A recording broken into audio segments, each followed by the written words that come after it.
시간은 이 순간에 멈춘 듯했고 또한 무한히 늘어나는 듯했다. 10분이라는 시간이 한 세기처럼 길게 느껴졌다. 왼쪽 뺨에서 전해져 오는 것은 통증이 아니었다. 뼛속까지 타들어가는 듯한 뜨거운 마비였다. 귓속에서는 끊임없이 날카로운 이명이 울렸다. 마치 수천 마리의 매미가 머릿속에서 울어대는 것 같았다. 이명은 외부의 모든 소리를 혼돈의 잡음으로 뒤틀어버렸다. 품에 안긴 세 살배기 딸 하윤이는 이 갑작스러운 폭력에 완전히 겁에 질려 있었다. 작은 몸이 심하게 떨렸다. 몇 초가 흐른 뒤에야 찢어질 듯한 울음을 터뜨렸다. 엄마, 무서워. 그 울음소리는 한 자루의 바늘처럼 죽음과도 같은 정적이 흐르던 내 고막을 꿰뚫었다. 거실 문가에는 시누이 박준희의 모습이 이미 사라지고 없었다. 하지만 나는 그가 떠날 때의 마지막 눈빛을 선명하게 기억했다. 그의 손에는 시어머니 김영자 씨의 연금 통장이 굳게 쥐어져 있었다. 입가에는 승리자의 경멸적인 미소가 걸려 있었다. 그 눈빛은 마치 발밑에 짓바려 숨이 넘어가는 개미를 내려다보는 것 같았다. 하이힐이 바닥을 때리는 또각거리는 소리는 그의 승전가이자 내 결혼 생활에 대한 무자비한 조롱이었다. 아이고, 내 팔자야. 내가 전생에 무슨 죄를 지어서. 시어머니 김영자 씨는 소파에 주저앉아 마른 손바닥으로 허벅지를 내리치며 목 놓아 울부짖기 시작했다. 그의 흐린 눈물은 깊게 팬 팔자주름을 따라 절묘하게 흘러내렸다. 흐느낌 하나하나가 정확하게 나의 죄를 고발하고 있었다. 준호야, 네가 데려온 마누라 좀 봐라. 이 늙은이를 아주 죽이려고 작정을 했구나. 이 집안이 전연 때문에 풍비박산 나게 생겼어. 김영자 씨의 목소리는 비통함으로 가득 차 마치 내가 용서받지 못할 죄인인 것 같았다. 박준호는 눈이 시뻘개진 채 가슴을 거칠게 들썩였다. 마치 완전히 격분한 황소 같았다. 방금 내 뺨을 때렸던 그의 손은 아직 허공에 떠 있었다. 손끝은 미세하게 떨리고 있었지만 죄책감 때문이 아니라 극도의 분노 때문이었다. 이서연, 그가 고함치자 침방울이 내 얼굴에 틀 뻔했다. 이 미친년아, 귀먹었어? 죽었어? 당장 엄마한테 무릎 꿇고 사과해. 박준호의 눈에는 일말의 동정심도 없었다. 오직 신성한 권위를 침범당한 자의 폭력과 흉포한 빛만이 가득했다. 그렇게 못하겠으면 이혼해. 당장 이 집에서 굴러나가. 나는 그를 바라보았다. 한때 내 마음을 설레게 하고 5년의 세월을 바치게 했던 그 얼굴을 지금 그의 얼굴은 너무나 낯설고 추하게 일그러져 있었다. 나는 소파에서 연기하고 있는 김영자 씨를 보았다. 그 모자는 내 눈에 순식간에 두 마리의 흉측한 괴물로 변했다. 사랑이라는 단어는 지독한 농담처럼 내 마음속에서 산산조각 났다. 차가운 폐허만이 남았다. 나는 울지 않았다. 눈시울조차 붉어지지 않았다. 마음이 죽으니 눈물도 말라버렸다. 나는 허리를 숙여온 힘을 다해 사시나무 떨듯 떠는 딸을 품에 꼭 안았다. 하윤이의 따뜻한 작은 얼굴이 내 목덜미에 닿았다. 딸의 눈물이 내 피부를 뜨겁게 되었다. 나는 아무 말 없이 딸을 안고 침실로 향했다. 한 걸음 한 걸음이 깨진 유리 조각을 밟는 것 같았지만 나 자신이 놀랄 정도로 단호했다. 등 뒤에서는 박준호의 분노에 찬 고함이 그림자처럼 따라왔다. 이서연, 너 거기 안 서? 당장 서? 나는 뒤돌아보지 않았다. 쾅! 침실 문이 세차게 닫혔다. 철컥. 자물쇠가 잠기는 맑은 소리는 지난 5년간의 어리석었던 내 인생의 단호한 마침표를 찍는 것 같았다. 문 밖에서 박준호의 이성은 완전히 끊어졌다.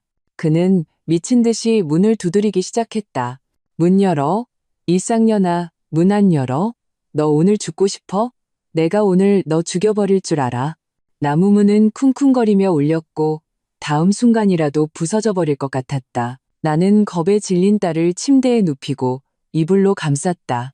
가볍게 등을 토닥이며 아이가 가장 좋아하는 자장가를 소리 없이 흥얼거렸다.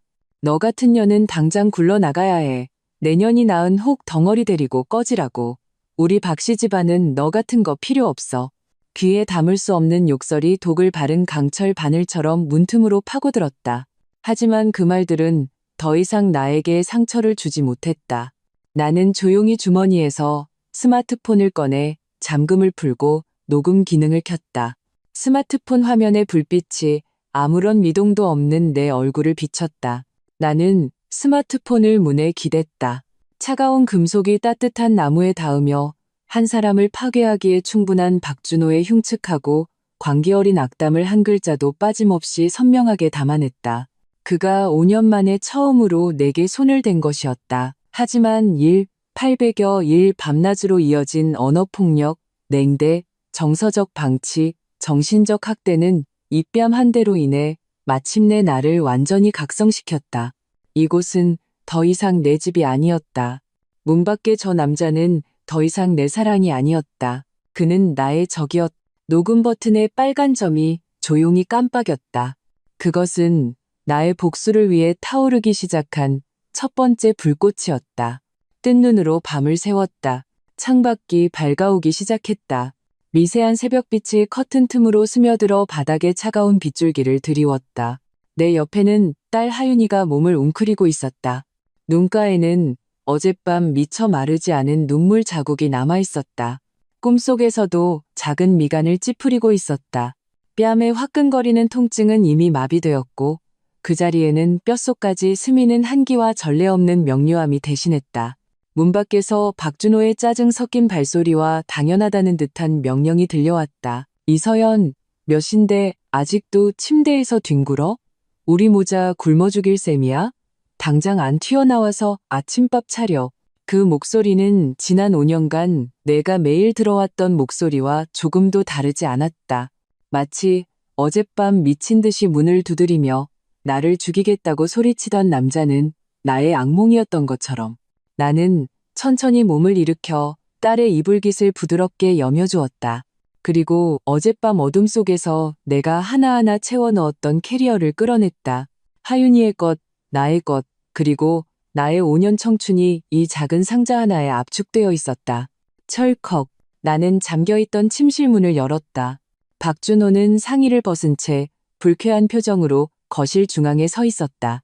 내가 나오는 것을 보자 미간을 더욱 찌푸렸다. 이제야 겨우 기어 나왔냐? 캐리어는 왜 끌고 나와? 또 가출하는 쇼로나 협박하려고? 소파에는 시어머니 김영자 씨가 꼿꼿이 앉아 눈꺼풀을 늘어뜨린 채 온갖 억울함을 당해 내가 시중 들기만을 기다리는 모습이었다. 나는 박준호의 질문을 무시했다. 그를 쳐다보지도 않았다. 잠에서 깨 졸린 눈을 비비는 딸의 손을 잡고 캐리어를 끌며 식탁으로 한 걸음 한 걸음 다가갔다. 두껍고 깔끔하게 제본된 서류 한 뭉치가 내 손에 의해 차가운 대리석 식탁 위에 던져졌다. 맑고 단호한 소리가 울렸다. 박준호와 김영자 씨는 동시에 그 소리에 놀라 움찔했다. 박준호의 시선은 내 평온하고 파동 하나 없는 얼굴에서 서서히 그 서류로 옮겨갔다.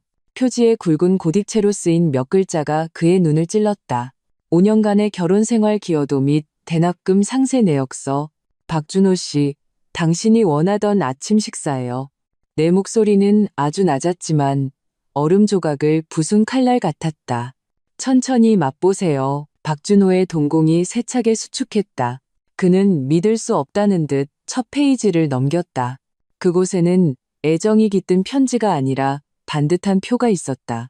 날짜, 항목, 용도, 금액, 지급, 증빙 스크린샷. 하나하나 조목조목 그가 반박할 수 없을 만큼 명확했다. 2018년 5월 5일 김영자 씨 고혈압으로 입원, 병원비 150만 원 대납. 2019년 5월 5일 수입 홍삼, 칼슘제 등 영양제 45만 원 구매. 2020년, 2021년 페이지가 넘어갈수록 박준호의 손이 걷잡을 수 없이 떨리기 시작했다. 김영자 씨도 다가와서 그 내용을 확인하자 주름 가득한 얼굴이 순간적으로 일그러지며 귀를 찢는 듯한 비명을 질렀다. 조작이야. 이거 다니가 조작한 거야. 이 독한 년. 너 지금 뭘 어쩌자는 거야? 그는 미친 개처럼 마른 손톱을 세워 서류를 빼앗아 찢으려 달려들었다. 나는 딸을 안고 차갑게 몸을 비켜 그가 헛손질하게 만들었다. 조작? 나는 비웃었다. 시선은 마침내 놀라움에서 분노로 변해가는 박준호의 얼굴에 닿았다. 박준호 씨, 여기 있는 모든 내역은 은행이체 기록과 소비 영수증이 있어요. 마지막 페이지, 총액은 500만 원. 이 5년 동안 내 월급 통장에 있던 돈은 단 한 푼도 빠짐없이 당신들 모자를 위해 쓰였어요. 박준호의 가슴이 거칠게 오르내렸다. 그는 서류를 식탁에 내동댕이 치며 내 코를 가리켰다. 얼굴이 흉측하게 일그러졌다. 이서연, 너 정말 속이 시커멓구나. 5년 전부터 우리 집 등쳐먹을 계산하고 있었어? 한 가족끼리 이렇게까지 계산을 해? 도대체 무슨 꿍꿍이야? 한 가족? 나는 금색이 최고의 농담을 들은 것처럼 웃음이 터져 나왔다. 입꼬리가 제멋대로 올라가 지독히도 비꼬는 호를 그렸다. 어젯밤 당신이 내게 손찌검하고 나를 쌍년이라 욕하고 내 딸을 혹 덩어리라고 불렀을 때 우리 한 가족이라는 정은 이미 당신 손에 산산조각 났어요. 나는 침착하게 주머니에서 스마트폰을 꺼냈다. 나를 잡아먹을 듯한 그의 시선을 무시하고 화면을 가볍게 켰다. 잊어버렸어요? 괜찮아요. 내가 기억나게 해줄게요. 다음 순간 스마트폰에서 어젯밤 박준호의 광기 어리고 도끼 서린 포효가 선명하게 흘러나왔다. 이 쌍년아, 문 안 열어? 너 오늘 죽고 싶어? 내가 오늘 너 죽여버릴 줄 알아. 내년이 낳은 혹 덩어리 데리고 꺼져. 우리 박씨 집안은 너 같은 거 필요 없어. 한마디 한마디가 따귀가 되어 박준호와 김영자 씨의 얼굴을 후려쳤다. 거실은 죽음과 같은 정적이 휩싸였고 오직 스마트폰 속 남자의 울부짖음만이 울려 퍼졌다. 붉게 달아올랐던 김영자 씨의 얼굴은 순간 핏기가 가시며 종이처럼 하얗게 변했다. 박준호의 안색은 더욱 가관이었다. 분노에서 경악으로, 그리고 경악에서 감출 수 없는 공포로 그들이 넋이 나간 채 지켜보는 가운데 나는 그들 앞에서 아버지에게 전화를 걸었다. 전화는 거의 바로 연결되었다. 여보세요, 서연아. 나는 깊게 숨을 들이마셨다. 극도로 냉정하면서도 적절한 떨림이 섞인 목소리로 또렷하게 입을 열었다. 아빠, 준호 씨가 저를 때렸어요. 이혼할 거예요. 저랑 하윤이 좀 데리러 와주실 수 있으세요? 저 무서워요. 전화기 저편은 3초간 침묵했다. 이내 아버지의 천둥 같은 노성이 터져나왔다. 그 소리가 너무 커서 수화기를 뚫고 거실 전체에 선명하게 울려 퍼졌다. 그 짐승만도 못한 놈, 감히 내 딸한테 손을 대? 서연아, 무서워하지 마라. 그 새끼한테 전화 바꿔. 내가 당장 가서 그놈 가죽을 벗겨버릴 테니. 박준호의 몸이 세차게 굳었다. 얼굴에서 마지막 핏기마저 사라졌다. 그는 나를 보았다. 그의 눈에 처음으로 공포라는 감정이 떠올랐다. 차문이 열리자 초겨울의 한기가 옥기 속으로 파고들었다. 나는 잠결에 칭얼거리는 하윤이를 더 단단히 감싸 안고 차에서 내렸다. 익숙한 집문이 눈앞에 있었다. 나를 위해 켜둔 주황색 현관등은 따뜻한 꿀 한 방울처럼 차가운 밤징석 속으로 녹아들었다. 문이 열리고 어머니 오미숙 씨의 얼굴에 걸려있던 미소는 내 뺨에 선명한 붉은 부기를 보자마자 순간 응고되었다. 서연아, 내 얼굴. 그의 목소리는 갈라졌고 억누를 수 없는 떨림이 섞여 있었다. 뻗은 손은 허공에서 멈춘 채 차마 내 얼굴을 만지지 못했다. 아버지 이정식 씨가 그 뒤에서 나왔다. 그의 커다란 몸이 세차게 흔들렸다. 눈빛은 1초 만에 자애로움에서 살인적인 어둠으로 변했다. 그것은 폭풍우가 몰아치기 전에 정적이었다.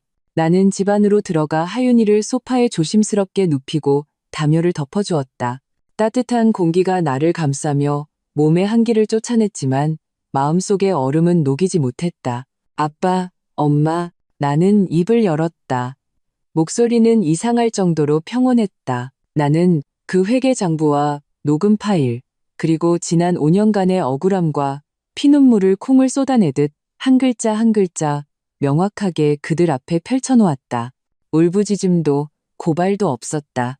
오직 마음이 죽어버린 자의 담담한 진술만이 있었다. 거실에는 어머니의 억눌린 흐느낌과 아버지의 점점 거칠어지는 숨소리만이 남았다. 내가 진작 알았어야 했는데 내가 어쩌자고 그 짐승 같은 놈의 가머니설을 믿었을까. 오미숙 씨는 나를 껴안았다. 눈물은 끊어진 구슬처럼 내 팔뚝 위로 뜨겁게 떨어졌다. 내 딸, 어릴 때부터 손가락 하나 대본 적 없는데 그 집에서 짐승처럼 구박받았구나. 이정식 씨는 말없이 창가로가 담대한 계비를 피웠다. 붉은 불빛이 풍상에 찌든 그의 얼굴에서 명멸했다. 자욱한 연기도 그의 눈띠에서 들끓는 살기를 가리지 못했다. 딩동 딩동. 초인종 소리가 날카롭게 울렸다. 급하고 거칠게 거부할 수 없는 침입자의 기세로 이정식 씨는 담배를 맹렬히 끄고 성큼성큼 문으로 걸어가 열었다. 문 밖에는 초조한 얼굴의 박준호와 그 뒤에 위선적인 슬픔으로 가득 찬 얼굴의 김영자 씨가 서 있었다. 아버님, 어머님, 서연이가. 박준호의 말이 채 끝나기도 전에 이정식 씨의 쇠집게 같은 손이 이미 그의 멱살을 단단히 움켜쥐었다. 그를 통째로 들어올렸다. 이 짐승만도 못한 놈, 감히 여길 찾아와? 이정식 씨의 목소리는 이빨 사이로 비집고 나왔고 글자마다 얼음 조각이 섞여 있었다. 김영자 씨는 이 광경을 보자마자 자신의 특기를 발휘했다. 차가운 바닥에 주저앉아 양손으로 허벅지를 치며 통곡하기 시작했다. 아이고, 세상에 이런 억울한 일이 어디 있나. 우리 박 씨 집안이 무슨 죄를 지어서 이런 재앙 덩어리를 며느리로 들였나. 지가 철없이 친정으로 도망쳐 놓고 우리가 좋은 마음으로 데리러 왔더니 아비란 작자가 사람을 치려하네. 내가 힘들게 키운 아들이 며느리 좀 훈계했다고 장인한테 맞아 죽게 생겼네. 그의 울음소리는 날카롭고 귀에 거슬렸으며 글자마다 흑백을 전도하여 자신을 억울한 희생자인 시어머니로 포장했다. 박준호는 아버지에게 멱살을 잡힌 채 얼굴이 붉어졌지만 여전히 발버둥치며 나를 향해 소리쳤다. 이서연, 네가 한 짓 좀 봐. 집안일을 이렇게까지 시끄럽게 만들어서 아내로서 자각이 조금이라도 있는 거야? 자각? 나는 차갑게 웃었다. 소파에서 천천히 일어나 그들 앞으로 한 걸음씩 다가갔다. 내 시선은 아버지의 분노로 가득 찬 어깨를 넘어 김영자 씨에게 똑바로 꽂혔다. 김영자 씨, 제가 어머님 연금을 노렸다고 하셨죠? 나는 손에 든 서류를 들어 올렸다. 목소리는 크지 않았지만 그의 울음소리를 명확하게 압도했다. 어머님 연금 한 달에 200만 원 맞죠? 김영자 씨의 울음소리가 멎고 눈빛이 흔들렸다. 그 돈은 매달 정확하게 어머님 통장으로 입금됐어요. 그런데 그 돈은 어디로 갔을까요? 내 목소리는 갑자기 날카로워졌다. 그 돈은 모두 어머님의 귀한 딸 박준희의 주머니로 들어갔죠. 박준호와 김영자 씨의 얼굴이 동시에 굳었다. 헛소리 마. 김영자 씨가 비명을 질렀다. 헛소리요? 나는 장부의 한 페이지를 펼쳐 그곳에 있는 모든 사람들에게 읽어주었다. 박준희는 어머님 돈으로 최신형 스마트폰을 사고 비싼 요가 클래스를 등록하고 친구들과 1인당 수십만 원 하는 애프터눈 티를 즐겼죠. 그런데 어머님은요? 가장 기본적인 혈압약 한 통이라도 사준 적 있나요? 내 시선은 박준호에게로 향했다. 그 시선은 수수령 매수처럼 그의 마지막 체면을 겹겹이 벗겨냈다. 5년 전 서울 본사로 승진할 기회가 있었어요. 고혈압이신 어머님을 돌보기 위해 제 미래를 포기하고 이 작은 도시에 남았죠. 이 5년 동안 어머님의 삼시세끼 중 어느 한 끼라도 제가 정성껏 준비한 저염저지방 식단이 아니었던 적이 있나요? 한밤중에 가슴이 답답하다고 하실 때 어느 한 번이라도 제가 차를 몰고 응급실로 모시지 않은 적이 있나요?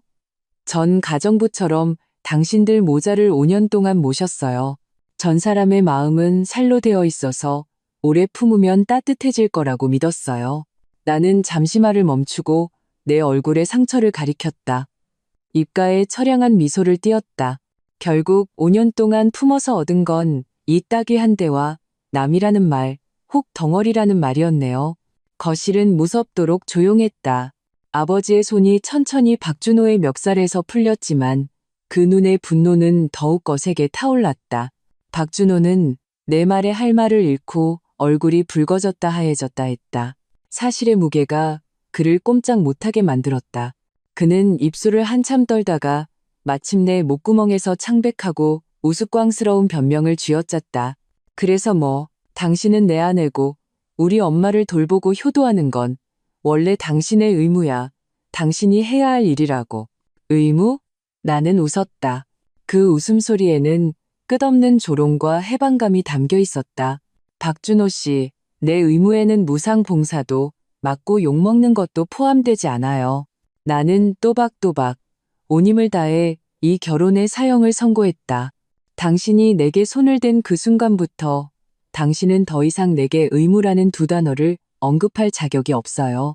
그 선고는 마치 보이지 않는 칼날처럼 나와 박준호 사이에 남아있던 결혼이라는 썩은 밧줄을 완전히 끊어버렸다. 공기는 얼음처럼 응고되어 죽은 듯 고요했다.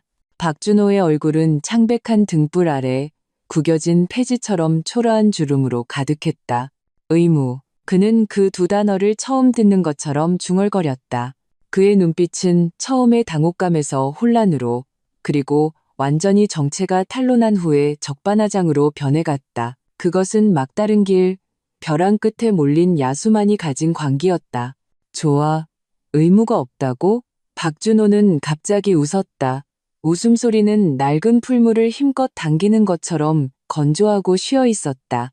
핏발선 그의 두 눈이 나를 뚫어져라 쳐다보았다.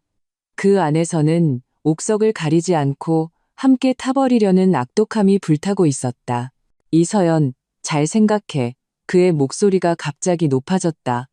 날카롭고 귀에 거슬리는 막다른 골목에 몰린 자의 흉포함이 섞여 있었다. 우리가 지금 사는 집, 결혼할 때 산 집 말이야. 등기부등본 우리 엄마 이름으로 되어 있어. 김영자 씨의 이름. 이 말은 마치 폭탄처럼 작은 거실에서 터져 나왔다. 방금 풀렸던 아버지의 주먹이 다시 세게 쥐어졌다. 힘을 주자 뼈마디에서 으드득 소리가 났다. 나는 마치 벼락을 맞은 것처럼 그 자리에 얼어붙었다. 머릿속이 하얘지고 귓가에서는 윙윙거리는 소리가 계속됐다. 집, 내가 직접 꾸미고 꽃 한 송이, 풀 한 포기, 테이블 하나, 의자 하나에 집에 대한 모든 환상을 쏟아부었던 그곳. 우리가 함께 노력하고 청춘과 땀으로 얻은 안식처라고 믿었던 그곳이 단 한 번도 내 것이 아니었다니. 나는 심지어 등기부등본에 우리 두 사람의 이름이 아닌 김영자 씨의 이름이 새겨져 있다는 사실조차 몰랐다. 얼마나 우스운가. 나는 완전히 바보였다. 내 것이 아닌 지붕 아래에서 나와 아무런 혈연관계도 없는 노인을 위해 5년간 무료 가정부 노릇을 한 것이다. 박준호는 우리 가족 모두가 충격받은 모습을 보자 막다른 골목에 몰린 개의 광기가 순식간에 상황을 장악한 듯한 더위만만한 표정으로 변했다. 그는 내 약점을, 내 목숨줄을 잡았다고 생각했다. 어때? 겁나? 그는 아버지의 제지에서 완전히 벗어나 구겨진 옷깃을 정리했다. 턱을 높이 쳐들고 마치 자비를 베푸는 듯한 눈으로 나를 내려다보았다. 이서연, 네가 분수를 안다면 지금 당장 우리 엄마한테 얌전히 사과하고 집으로 돌아가서 우리 식구들 시중 들어. 만약 이혼 얘기 꺼내면. 그는 말을 길게 느리며 입가의 냉소를 더욱 잔인하게 만들었다. 내 그거지 같은 짐 싸서 몸만 나가. 길바닥에서 자든가. 바닥에 쓰러져 죽은 척하던 김영자 씨도 이때 마치 살아난 것처럼 벌떡 일어났다. 엉덩이에 먼지를 털어내며 얼굴에는 더 이상 슬픔의 기색 없이 소인배의 천박함만이 가득했다. 들었냐? 이 배은망덕한 년아? 우리 박씨 집을 네가 왜 살아? 너 불쌍해서 살게 해줬더니 진짜 안주인이라도 된 줄 알아? 퇴! 애 하나 못 낳는 주제에 자리만 차지하는 혹 덩어리. 몸만 나가. 길바닥에서 자든가. 혹 덩어리. 독이 묻은 이 단어들이 칼날처럼 내 심장을 찔렀다. 하지만 이상하게도 그 찢어지는 고통이 지나간 후 나는 오히려 전례 없는 평온함을 느꼈다. 거대한 충격과 배신이 불길처럼 내 마음속 마지막 남은 온정이라는 가림막을 불태워버렸다. 더 이상의 환상도 미련도 없었다. 잘 됐네요. 이렇게 되면 나도 아무런 거리낌 없이 나아갈 수 있으니. 나는 천천히 고개를 들었다. 그 죽은 듯한 눈빛에 박준호와 김영자 씨의 의기양양한 얼굴이 살짝 굳었다. 내 시선은 그들을 넘어 분노와 안타까움으로 붉어진 아버지의 눈에 닿았다. 나는 아버지를 향해 가볍게 안심시키듯 고개를 저었다. 그리고 모든 사람들 앞에서 나는 스마트폰을 꺼냈다. 그들의 의심스러운 시선 속에서 나는 연락처에서 그 익숙한 이름을 찾았다. 손가락으로 가볍게 터치해 전화를 걸었다. 또. 고요한 거실에서 전화 연결 대기음은 마치 그들의 운명을 알리는 상여 소리 같았다. 여보세요, 서연아. 처모왈라 처몰라. 전화기 저편에서 맑고 유능한 여성의 목소리가 들려왔다. 내 절친이자 이 도시 최고의 이혼 전문 변호사 최수진이었다. 박준호와 김영자 씨는 이 목소리를 몰랐지만 그들은 갑자기 차갑고 날카로워진 내 기운에서 불길한 예감을 감지했다. 수진아, 나는 입을 열었다. 목소리는 크지 않았지만 얼음을 깨는 정처럼 모든 사람의 심장에 명확하게 밝혔다. 나 결정했어. 이혼 소송할 거야. 전화기 저편의 최수진은 잠시 멈칫하는 듯 하더니 이내 목소리가 진지해졌다. 확실히 생각한 거야? 나는 변해가는 박준호의 얼굴을 보며 입가에 차가운 미소를 띄었다. 아주 확실해. 증거는? 있어. 나는 다른 손을 들어 여전히 붉게 부어오른 손자국이 남은 뺨을 가볍게 쓸었다. 그가 나를 폭행했고 내 시선은 천박한 얼굴의 김영자 씨를 향했다. 혼인 중 재산 은닉 및 사기 혐의도 있어. 변호사라는 두 글자는 입 밖으로 내지 않았다. 하지만 소송, 가정폭력, 재산 은닉, 사기라는 단어들은 네 개의 쇠망치처럼 박준호와 김영자 씨의 심장을 강타했다. 그들의 안색은 눈에 띄게 의기양양하면서 순식간에 백지장처럼 하얗게 변했다. 특히 박준호는 얼굴에 핏기가 완전히 가셨다. 방금까지 경멸과 위협으로 가득 찼던 그의 눈에는 이제 끝없는 공포와 믿을 수 없다는 표정만이 남았다. 너, 그는 나를 가리키며 입술을 떨었지만 한마디도 제대로 말하지 못했다. 김영자 씨는 더욱 벼락을 맞은 듯했다. 그 천박한 입은 크게 벌어졌지만 아무 소리도 내지 못하고 거친 숨만 내쉴 뿐이었다. 그들이 믿었던 비장의 카드, 그 집은 내게 위협이 되기는커녕 오히려 그들의 가장 확실한 증거가 되었다. 나는 그들의 경악스러운 표정을 무시하고 전화기에 대고 또박또박 명확하게 말을 이었다. 최 변호사, 그 집은 결혼 전에 그쪽 집에서 전액 현금으로 구매했고 등기는 시어머니 김영자 씨 이름으로 되어 있어. 하지만 이 5년 동안 모든 인테리어 비용, 가전제품 구매 비용, 관리비, 수도, 전기, 가스 요금은 전부 내 월급 통장에서 나갔어. 나는 모든 이체 기록과 소비 영수증을 가지고 있어. 그리고 나는 그들이 처음부터 나를 속일 목적으로 입주하게 했다고 의심하고 있어. 그래서 혼인 후 공동 지출 부분에 대한 분할을 요구하고 이 5년간 내가 이 집을 위해 바친 모든 가사노동에 대한 보상금을 청구할 거야. 그래, 내일 오전 9시에 너희 사무실 아래 카페에서 기다릴게. 우리 법정에서 보자. 전화를 끊자 거실은 심장이 미친 듯이 뛰는 소리가 들릴 정도로 조용했다. 나는 스마트폰을 쥔 채 전례 없이 냉정하고 강인했다. 그 찢어지는 고통은 이제 내 몸에서 가장 단단한 갑옷으로 응축되었다. 나는 눈앞에 넋이나가 넋을 잃은 모자를 보며 웃었다. 그 웃음소리에는 끝없는 조롱과 마침내 감옥에서 벗어난 해방감이 담겨 있었다. 다음 날 오전 9시 햇살이 좋아 나는 최수진의 법률사무소 아래 그 익숙한 카페에 앉아 있었다. 통유리창은 초가을의 따스한 햇살을 조각조각 잘라내어 내 몸 위에 부드럽게 흩뿌렸다. 하지만 나는 뼛속에서부터 스며나오는 절망과 죽음의 한기만을 느꼈다. 바리스타가 따뜻한 카페라떼를 가져다 주었다. 진한 향이 코끝을 맴돌았지만 나는 조금의 따스함도 맛볼 수 없었다. 따뜻한 컵 벽에 손가락을 대고 매끄러운 테이블에 비친 내 뺨의 모습을 내려다보았다. 아직 사라지지 않은 손자국은 추한 낙인처럼 어젯밤의 굴욕을 소리 없이 말해주고 있었다. 하이힐 소리가 멀리서부터 가까워지며 내 테이블 앞에서 멈췄다. 나는 고개를 들지 않아도 그가 온 것을 알았다. 서연아, 최수진의 목소리는 여느 때처럼 유능했지만 내가 알아들을 수 있는 억눌린 떨림이 섞여 있었다.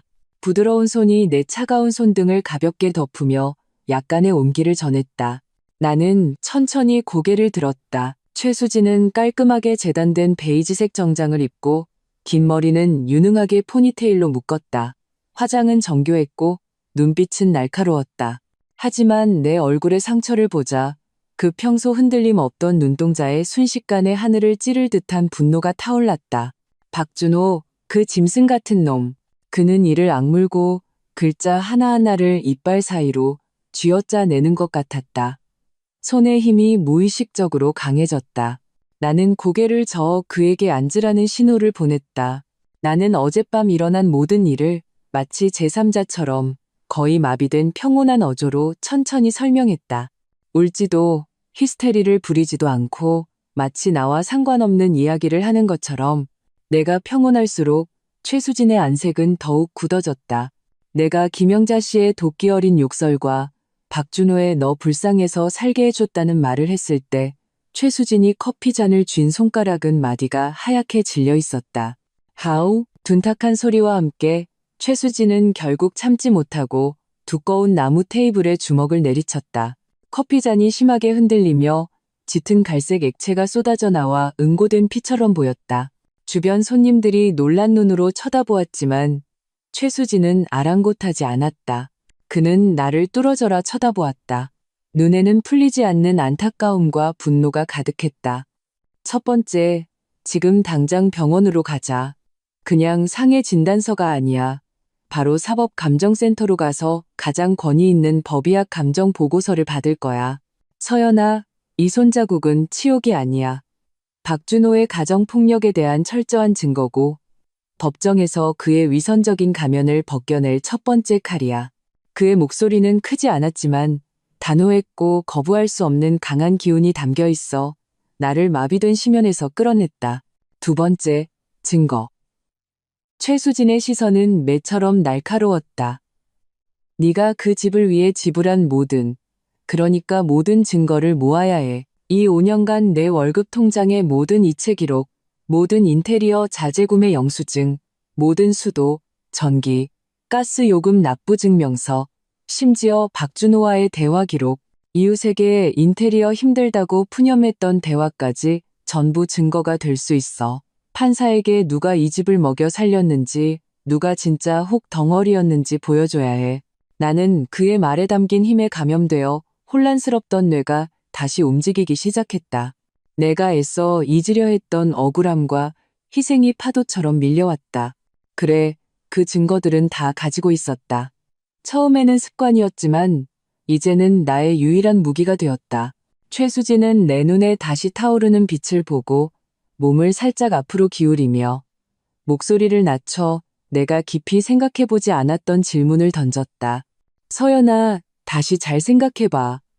그 집 혼전에 전액 현금으로 샀다고 했지? 정말 확실해? 그의 질문은 번개처럼 내 혼란스러운 기억을 갈라놓았다. 나는 잘 몰라. 그때 박준호 씨가 부모님이 다 알아서 할 거라고 했어. 계약금은?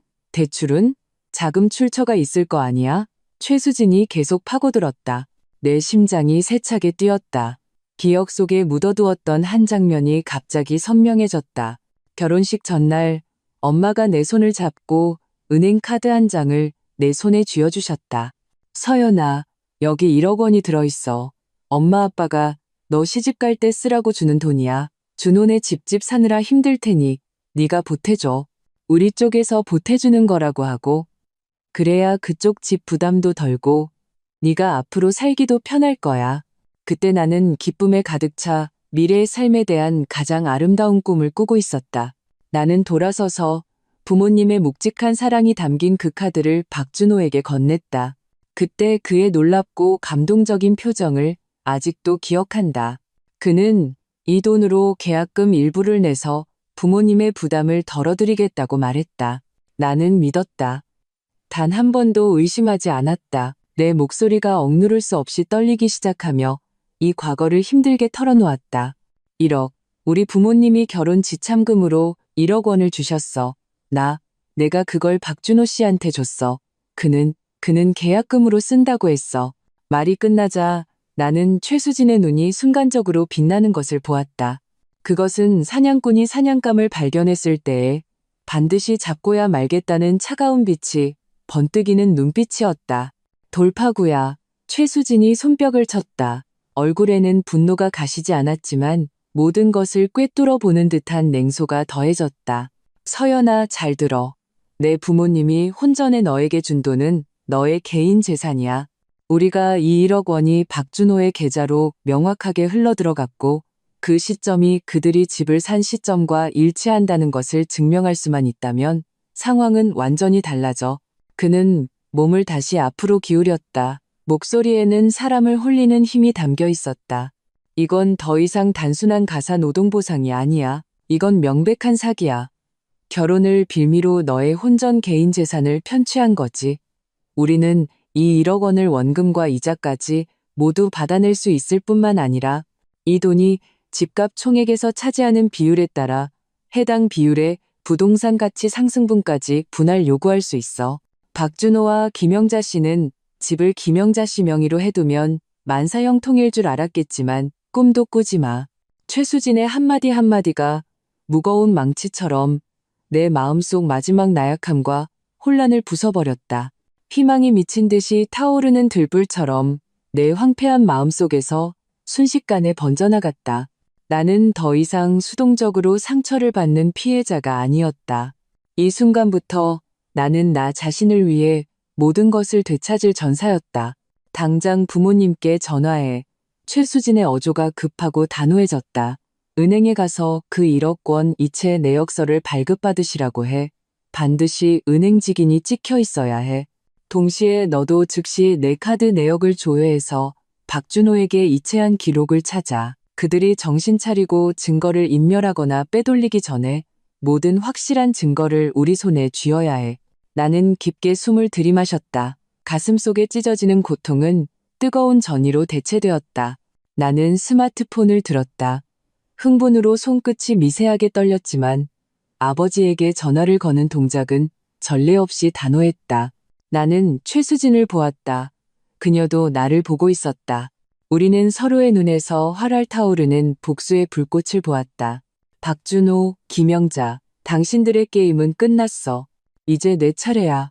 병원의 소독약 냄새는 차갑고 코를 찔렀다.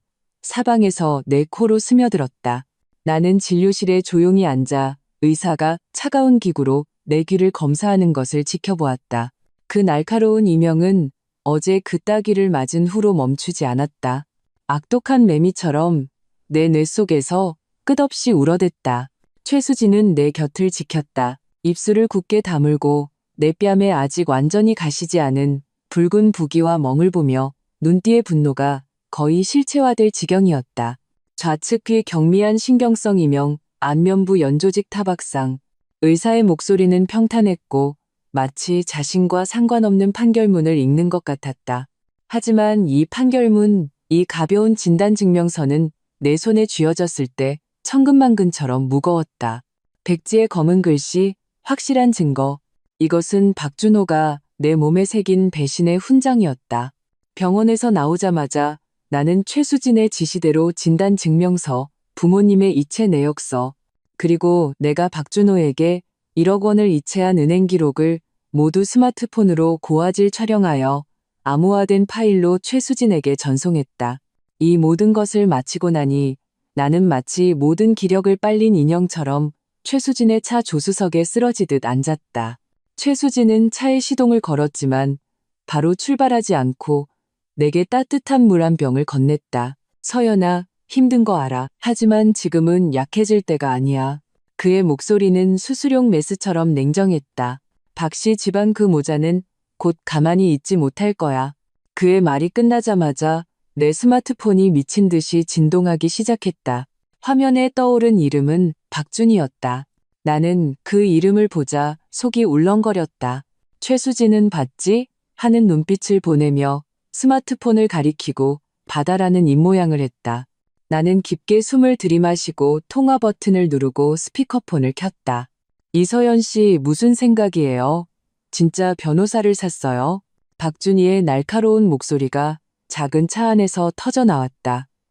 마치 꼬리를 밟힌 고양이처럼 신경질적이었다. 뭘 어쩌자는 건데요? 우리 집에 돈이라도 뜯어낼 생각이에요? 말해두는데 그 집 우리 엄마 이름이니까 당신이랑은 일원 한 푼 관계 없어요. 우리 오빠가 당신 때린 건 당신이 오빠를 몰아붙였기 때문이잖아요. 분수도 모르고. 그는 히스테리컬하게 소리쳤다. 글자마다 나에 대한 경멸과 자신의 이익에 대한 공포가 가득했다. 그는 오빠의 결혼 생활에는 관심이 없었다. 형수인 내가 이명까지 생길 정도로 맞았다는 것에도 관심이 없었다. 그는 오직 자신이 돈을 뜯길까봐, 자신이 탕진한 돈을 갚아야 할까봐 전전긍긍했다. 나는 아무 말 없이 조용히 들었다. 입가에 차가운 미소가 걸렸다.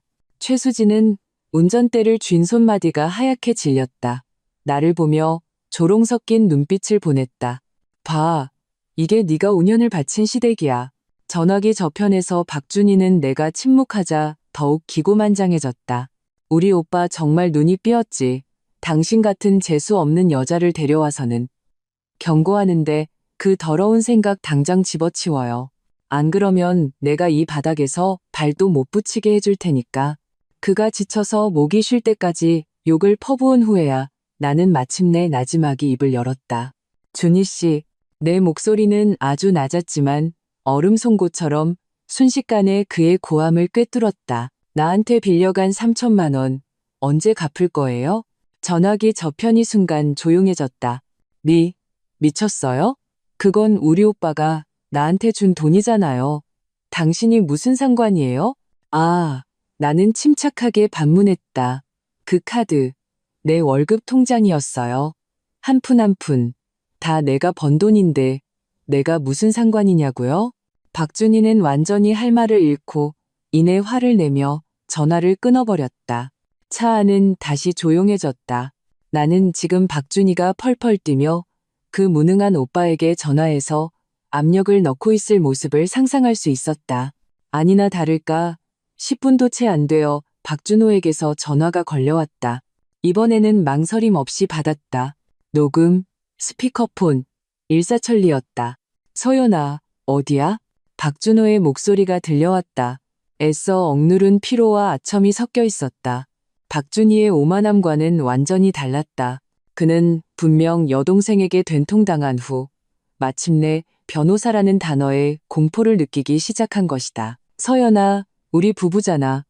무슨 말이든 좋게 할 수 있는데 굳이 변호사까지 살 필요 있어? 부부 사이에 이렇게 험악하게 끝낼 필요 없잖아. 일단 집으로 와. 앉아서 얘기하자. 네가 돌아와서 잘 살기만 한다면 예전 일은 다 없던 걸로 할 수 있어. 없던 걸로. 얼마나 가벼운 말인가. 내 뺨의 상처는 아프고 귀의 매미는 울고 있었다. 그들은 모두 박준호의 위선과 나의 순진함을 소리 없이 비웃고 있었다. 나는 스마트폰을 굳게 쥐었다. 차가운 기기가 내 손바닥을 찔렀다. 그 날카로운 통증이 내 혼란스러운 뇌를 아주 맑게 만들었다. 박준호 씨, 나는 얼음처럼 차가운 목소리로 입을 열었다. 없던 걸로 하자고요? 그는 마치 구명줄이라도 잡은 듯 서둘러 대답했다. 예전 일은 다 오해야. 내가 잘못했어. 내가 충동적이었어. 돌아와. 내가 사과할게. 사과요? 나는 가볍게 웃었다. 그 웃음소리에는 한기가 서려 있었다. 당신이 나를 때린 것도 그냥 없던 일이 되는 건가요? 전화기 저편은 1초간 침묵했다. 그리고 박준호의 억눌린 짜증, 가해자의 가장 솔직한 목소리가 마침내 위장을 찢고 터져나왔다. 그건 네가 사람을 너무 몰아붙였기 때문이잖아. 내가 남잔데 너한테 죽일 듯이 손을 댔겠어? 바로 이 말이었다. 나는 최수진의 눈에 살인적인 빛이 번쩍이는 것을 보았다. 그는 나를 향해 소리 없이 잘했어라는 입모양을 했다. 폭행을 인정하면서도 뉘우침 없이 오히려 나를 탓하는 이 녹음은 가장 날카로운 칼이 될 것이다. 그것은 박준호의 모든 변명을 완전히 차단할 것이다. 나는 흥분도 기쁨도 느끼지 못했다. 내 심장은 죽은 무릉덩이처럼 평온했다. 그가 이 말을 내뱉는 순간 그에 대한 마지막 남은 부부의 정이라는 우스꽝스러운 미련도 완전히 죽어버렸다. 박준호 씨, 나는 마지막으로 이상할 정도로 평온한 어조로 그의 이름을 불렀다. 법정에서 봅시다. 말을 마치고 나는 그에게 어떤 반응도 할 기회를 주지 않고 단호하게 전화를 끊었다. 나는 그 완벽한 녹음 파일을 저장하고 이름을 붙여 최수진에게 전송했다. 차는 다시 출발하여 차들의 행렬에 부드럽게 합류했다. 나는 의자에 기대어 창밖으로 빠르게 지나가는 거리 풍경을 보았다. 가슴속을 채웠던 전의와 증오의 뜨거움이 서서히 식어 부술 수 없는 단단한 갑옷으로 응결되었다. 박준호, 김영자, 박준희. 당신들은 결혼이 당신들의 현금 인출기이자 보호막이라고 생각했겠지. 당신들은 틀렸어. 이제 내가 직접 그것을 당신들의 모든 탐욕과 계산을 묻어버릴 무덤으로 만들어주겠어. 차창 밖에 네온사인이 유성처럼 흐르며 내 눈뒤에 길고 흐릿한 잔상을 남겼다. 차갑고 화려하게 최수진의 법률사무소는 불이 환하게 켜져 있었다. 공기 중에는 카페인과 종이가 섞인 독특한 향, 전투의 냄새가 감돌았다.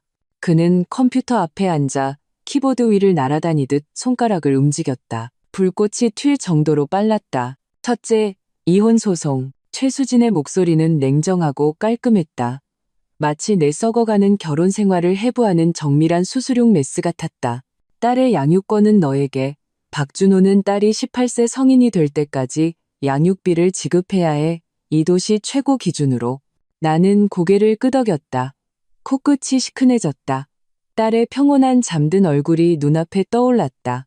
그 아이를 위해서 나는 가장 단단한 방패가 되어야 했다.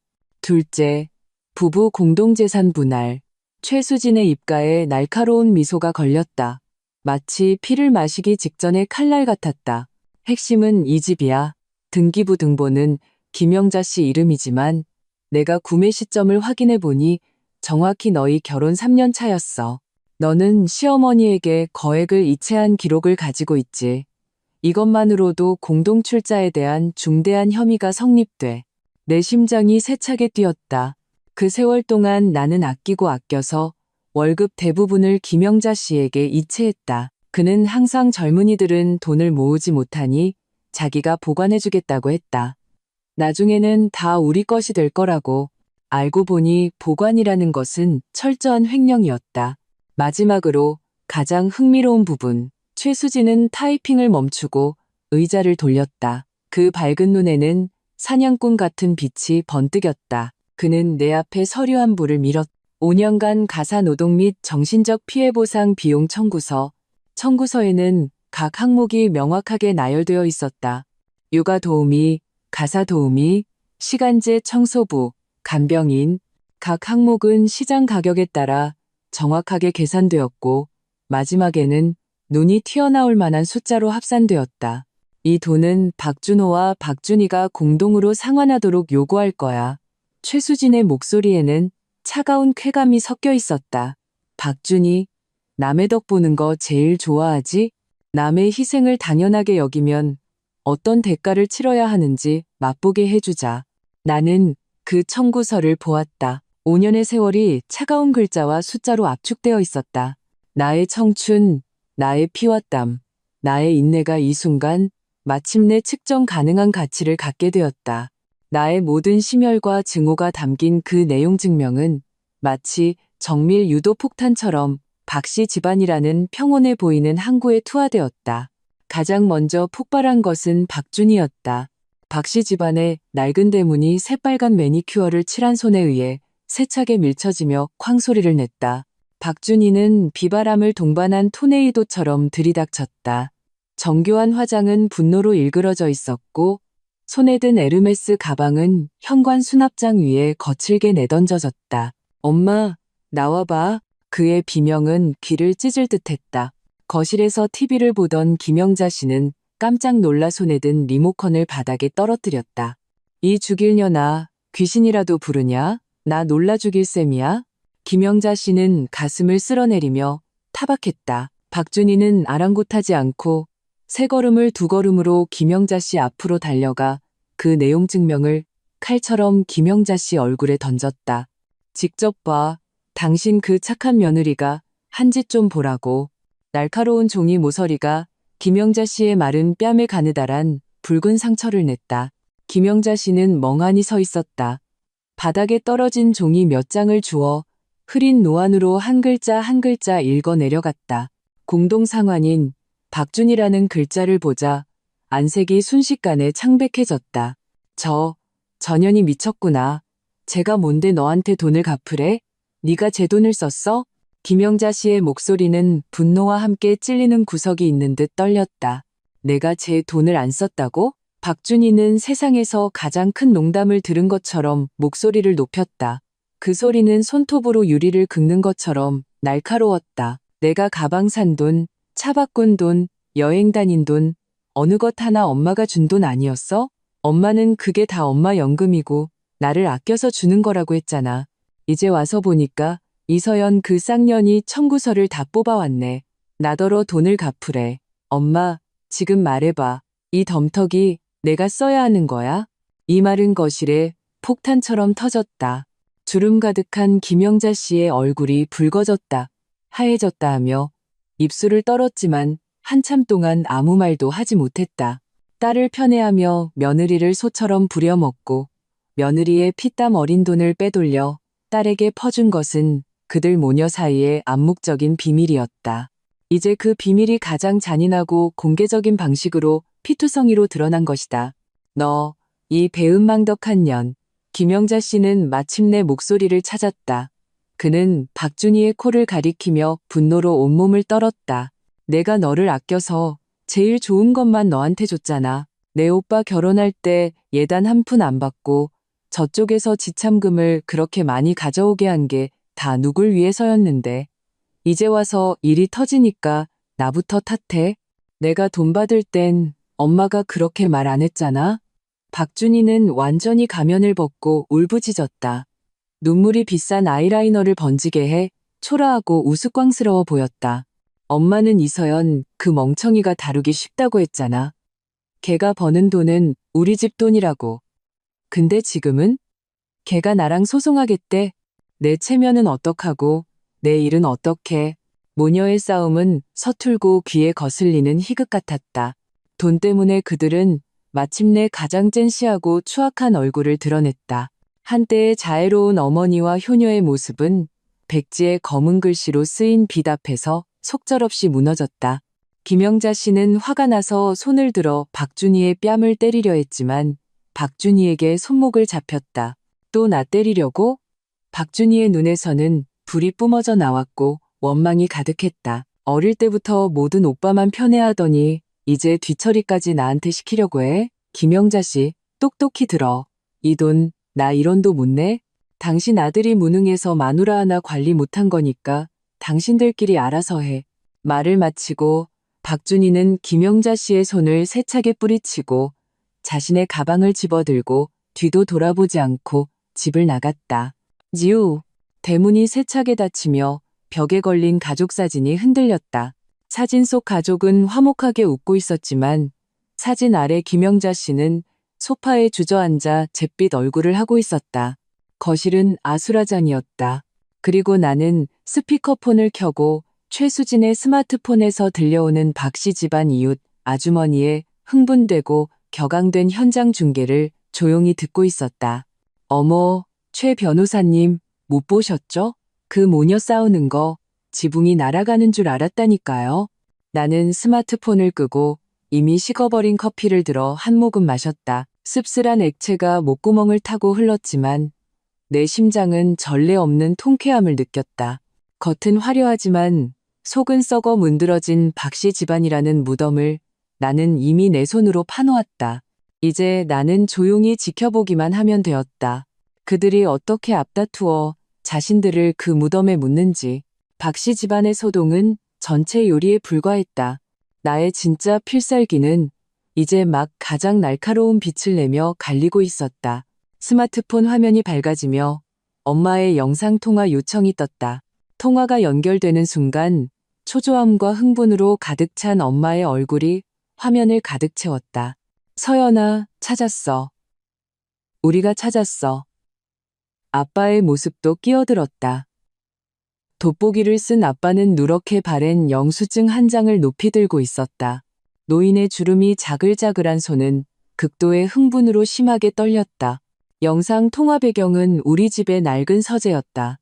공기 중에는 낡은 책장과 장롱이 섞인 세월의 먼지 냄새가 나는 듯했다. 나의 이 하찮은 일 때문에 반백년을 넘긴 부모님은 집안의 모든 묵은 서류를 뒤져내 거의 집 전체를 뒤집어 놓으셨다. 아빠, 천천히요. 흥분하지 마세요. 나는 목소리를 평온하게 유지하려 했었지만 심장은 이미 북처럼 미친 듯이 뛰고 있었다. 카메라가 가까워졌다. 세월에 침식되어 다소 흐릿해진 은행 이체 증명서였다. 하지만 그 위에 모든 글자, 모든 숫자는 빨갛게 달군 낙인처럼 내 망막에 강하게 밝혔다. 이체 금액 1억 원. 수취인 김영자. 이체 날짜. 나와 박준호가 혼인신고를 하기 일주일 전. 그리고 김영자 씨가 자신의 이름으로만 된 그 집을 전액 현금으로 매입하기 3일 전이었다. 진실은 천지를 뒤흔드는 방식으로 갑자기 드러났다. 이 돈은 부모님이 그때 내게 주신 결혼 지참금이었다. 내가 막 결혼해서 돈이 부족할까봐 특별히 카드에 넣어주셨던 것이다. 비상시에 쓰라고. 그런데 김영자 씨는 젊은 사람들은 돈을 함부로 쓰니 내가 너희를 위해 보관해주겠다는 부드러운 말로 그 카드를 속여서 가져갔다. 나는 그때 사랑에 눈이 멀어 그가 정말 우리를 위하는 좋은 시어머니라고 생각했다. 이제 와서 생각하니 그 온화한 미소 뒤에는 그토록 탐욕스럽고 악독한 계산이 숨어 있었다. 서연아, 이게 증거가 될 수 있을까? 엄마의 목소리에는 울음이 섞여 있었다. 분노이자 안타까움이었다. 엄마, 이건 증거가 아니에요. 나는 천천히 입을 열었다. 또박또박, 명확하고 차갑게. 이건 김영자 씨의 사형 선고서예요. 영상 통화를 끊고 나는 즉시 증명서의 고화질 사진을 최수진에게 보냈다. 5분도 채 안 되어 최수진에게서 전화가 걸려왔다. 그의 목소리에는 전문가가 피냄새를 맡았을 때의 특유의 흥분이 섞여 있었다. 이서연, 이 사건을 다시 평가해야겠어. 이건 이미 재산 분쟁의 범주를 훨씬 넘어섰어. 최수진의 말은 매우 빨랐다. 마치 이 추문의 핵심을 정확하게 해부하는 날카로운 수수용 메스 같았다. 김영자 씨의 행위는 불법 점유에 해당돼. 내 부모님이 너에게 증여한 혼전 개인 재산을 그가 기만적인 수단으로 불법적으로 점유했고 그것을 자신의 개인 부동산을 구입하는 데 사용했어. 심각하게 말하면 이건 사기야. 우리는 완전히 경찰에 신고해서 그의 형사 책임을 추궁할 수 있어. 형사 책임. 이 네 글자가 뇌 속에서 천둥처럼 울렸다. 나는 김영자 씨의 천박하고 이기적인 얼굴이 떠올랐다. 나는 이미 그가 수갑을 차고 경찰에게 끌려갈 때의 경악과 절망적인 모습을 본 것 같았다. 최 변호사님. 나는 깊게 숨을 들이마시고 마음속에 들끓는 복수의 쾌감을 억눌렀다. 이 증거의 복사본을 지금 바로 박준호 씨에게 보내주세요.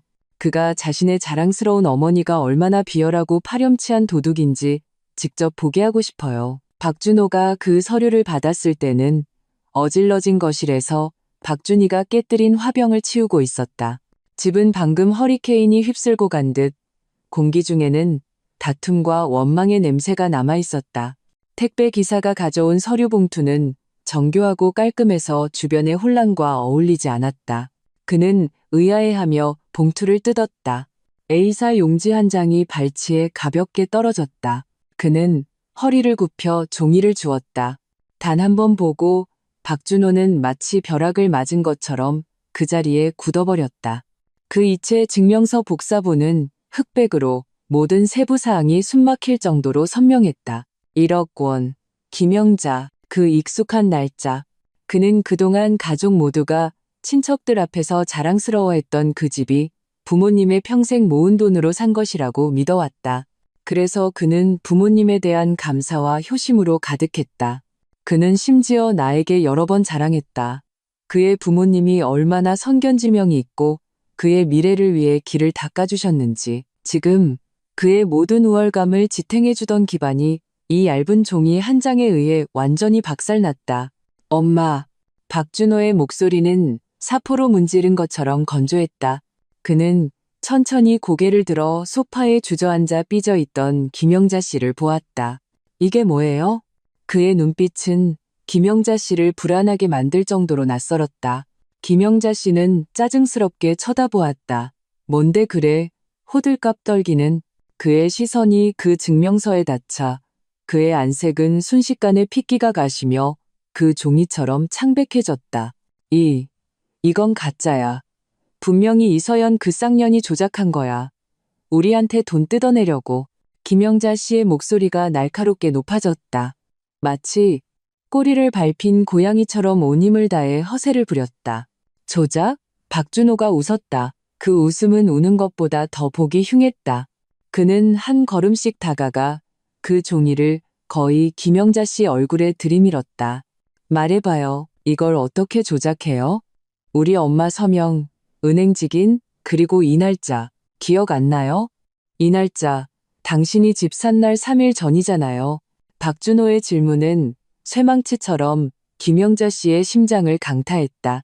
그는 입을 벌리고 입술을 떨었지만 물 밖으로 나온 물고기처럼 아무 소리도 내지 못했다. 그가 이미 묻혀버렸다고 완벽하다고 생각했던 비밀이 이렇게 피투성이로 드러나 백일하에 폭로되었다. 나는, 김영자 씨는 마침내 무너졌다. 모든 위장과 강경함이 확실한 증거 앞에서 산산조각 났다. 그는 통곡하기 시작했다.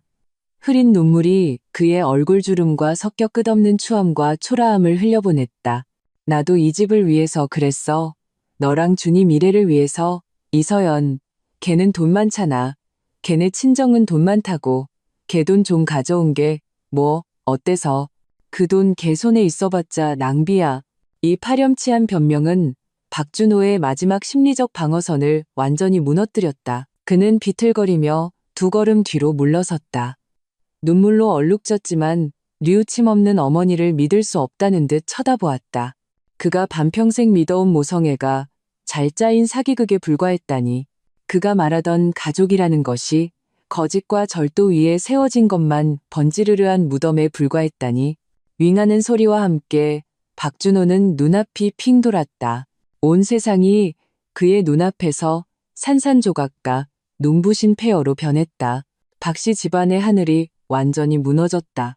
그 얇은 A사 용지 한 장은 마치 기폭 장치처럼 이 견고해 보였던 가족 연합을 산산조각 냈다. 이 늙은이가 나를 속였어? 감히 내 아내 돈으로 나한테 집을 사줘? 박준호의 포효는 야수 같은 절망을 담고 어질러진 거실에 울려 퍼졌다. 창문이 윙윙거렸다. 그는 핏발선 눈으로 김영자 씨의 멱살을 잡아 소파에서 억지로 일으켜 세웠다. 그가 한때 존경했던 그 얼굴은 이제 그의 눈에 비뚤어진 탐욕과 거짓으로 가득 차 보였다. 나는 너를 위해서 그랬어. 아들아, 내가 내 엄마잖아. 김영자 씨는 그의 살기 어린 모습에 겁에 질려 마른 손으로 그의 팔을 꽉 잡았다. 손톱이 거의 그의 살을 파고들 지경이었다. 나를 위해서. 박준호는 처참하게 웃었다. 웃음소리에는 피눈물이 섞여 있었다. 나를 위해서가 나를 아내의 재산을 훔쳐서 살아가는 무능한 놈으로 만드는 거야? 나를 위해서가 그 더러운 돈을 들고 가서 그녀를 질책하고 모욕하고 심지어 손찌검하게 만드는 거야? 엄마, 당신이 나를 망쳤어? 당신 손으로 당신 아들을 망쳤다고. 그는 맹렬히 손을 놓았다. 김영자 씨는 썩은 진흙처럼 바닥에 쓰러졌다. 머리카락은 헝클어지고 늙은 눈에서는 눈물이 흘렀다. 입으로는 여전히 흑백을 전도하는 궤변을 중얼거렸다. 그 돈 걔 손에 있어봤자 썩어. 걔네 친정은 돈 많아서 그 정도는 신경도 안 써. 내가 너한테 돈을 쥐어주려고 그런 거야. 바로 그때 문이 열리고 박준희가 쇼핑백을 들고 짜증스러운 얼굴로 들어왔다. 뭐야, 또 싸워? 아직도 창피한 게 부족해? 그의 시선은 바닥에 김영자 씨와 미친 듯한 박준호를 훑어보았다. 마지막으로 박준호 발치에 있는 그 치명적인 이체 증명서에 멈췄다. 박준희의 동공이 갑자기 수축했다. 그는 한 걸음씩 다가가 그 종이를 주었다. 위에 모든 글자가 빨갛게 달군 낙인처럼 그의 손끝을 짖었다. 1억 원, 이서연. 이 숫자, 이 이름은 그에게 모든 것을 즉시 이해하게 만들었다. 그의 안색은 붉어졌다 하얘졌고 다시 하얘졌다 푸르러졌다. 마지막으로 그는 맹렬히 고개를 들었지만 무너진 어머니나 분노한 오빠를 본 것이 아니었다. 그는 허공을 보았다. 머릿속에는 단 하나의 생각만이 미친 듯이 외치고 있었다. 그 3천만 원, 내가 이서연한테 빚진 3천만 원, 끝장이다. 박씨 집안의 다툼, 박준호의 붕괴, 김영자 씨의 통곡. 이 모든 것은 나와는 상관없었다. 내 스마트폰은 오랜 침묵 끝에 다급한 메시지들로 폭발했다. 발신인은 박준이었다. 형님, 제가 잘못했어요. 정말 잘못했어요. 저도 엄마한테 속았어요. 엄마가 그 집이 엄마랑 아빠 평생 모은 돈이라고 해서 그래서 제가 감히 형님한테 돈을 빌렸던 거예요. 형님 제일 좋으시잖아요. 마음도 제일 약하시고 이번 한 번만 용서해 주시면 안 될까요? 우리 그래도 한 가족이잖아요. 우리 오빠 봐서라도 그 3천만 원 그냥 동생이 장난친 걸로 해주시면 안 될까요? 나는 화면에 그 비굴하고 파렴치한 글자들을 보며 지극히 차가운 미소를 지었다. 장난? 그가 나를 막다른 골목으로 몰아붙였을 때는 장난이 아니었는데 나는 한 글자도 답장하지 않았다. 나는 조용히 모든 대화 기록을 캡처하고 압축해서 전송 버튼을 눌렀다. 수신인 최수진 변호사. 침묵이야말로 가장 큰 딱이었다. 이틀 후 낯선 번호가 내 오후의 평온을 깨뜨렸다. 전화를 받자 저편에서 지독히도 쉬고 피곤하며 짙은 콧소리가 섞인 목소리가 들려왔다. 서연아, 나야. 박준호였다. 우리 한 번만 만날 수 있을까? 그의 목소리에는 조심스러운 간청이 가득했다. 나는 잠시 침묵하다가 마침내 한 글자를 뱉었다. 그래. 만남의 장소는 조용한 카페의 창가자리였다. 창밖에는 가랑비가 내려 이 도시에 회색 필터를 씌웠다. 박준호는 내 맞은편에 앉아 있었다. 불과 며칠 만에 그는 마치 모든 전기를 빨린 듯 완전히 무너져 내렸다. 눈은 푹 꺼지고 핏발이 서 있었고 턱에는 푸른 수염 자국이 나 있었다. 한때 빳빳하던 셔츠도 구겨져 있었다. 그는 마치 폭풍우에 시달린 식물처럼 쇠락한 윤곽만 남아 있었다. 웨이터가 커피를 가져다 주었다. 몽롱한 열기가 그의 얼굴을 흐릿하게 만들었다. 미안해. 그가 마침내 입을 열었다.